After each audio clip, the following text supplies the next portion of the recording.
दिल्ली निर्वाचन पूर्व भाजपा को बड़ झटका।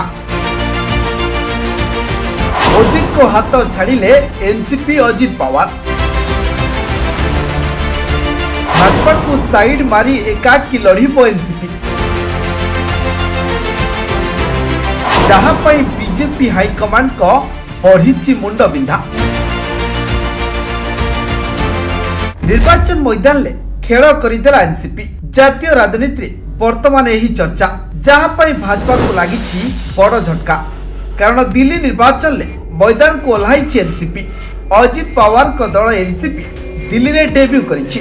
एतिश विधानसभा निर्वाचन पर 30 जन प्रार्थी तालिका घोषणा करिछि दल। दल महाराष्ट्र में भाजपा सहित क्षमतार अच्छी, हेले दिल्ली में भाजपा सहित न मिसी एका निर्वाचन लड़िब बोली दलर सुप्रीमो अजित पवार स्पष्ट कर देइछन्ति। जहां नहीं भाजपा हाईकमांड को मुंड बिंधा पड़ी। इंडिया पर एनडीए रे फाट जड़जड़ ही देखा जाउछि। सेपटे जातीय राजनीति में यही चर्चा जोर धरिछि। विश्वनाथ अग्रवाल को एनसीपी हाई प्रोफाइल आसन नुआ दिल्ली प्रार्थी करिछि। एठारे तांको मुकाबिला सीधासलख आप मुख्य अरविंद केजरीवाल सहित हेबो। एनसीपी पूर्व तार प्रथम प्रार्थी तालिका प्रकाश कर सारी एवं एवं द्वितीय तालिका सहित दल निजर रणनीति को आहरी मजबूत करिछि। दल विभिन्न निर्वाचन मंडली में प्रार्थी को चूड़ांत करिछि, जेउथिरे दिल्लीर विभिन्न विधानसभा आसन प्रतिद्वंदिता करुथिबा प्रार्थी सामिल अछंती।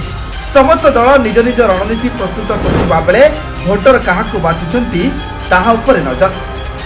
Bureau report news 95 Odia.